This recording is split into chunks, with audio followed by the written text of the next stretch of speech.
నేను ఆర్ఎస్ఎన్ మూర్తిని, retired lecturer in applied కెమిస్ట్రీని. మన సనాతన గ్రంథాలు, వేదాలు కానీ, ఉపనిషత్తులు కానీ ఇంకేవైనా చదివితే అందరికీ తరచుగా ఎదురయ్యే శ్లోకం ఈ పూర్ణమద అనే శ్లోకం.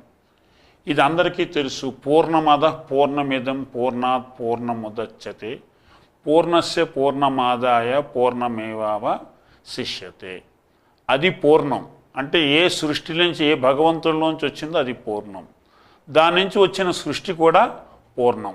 పూర్ణమద పూర్ణమిదం పూర్ణాత్ పూర్ణముదచ్యతే. పూర్ణం నుంచి తిరిగి పూర్ణమే వస్తుంది.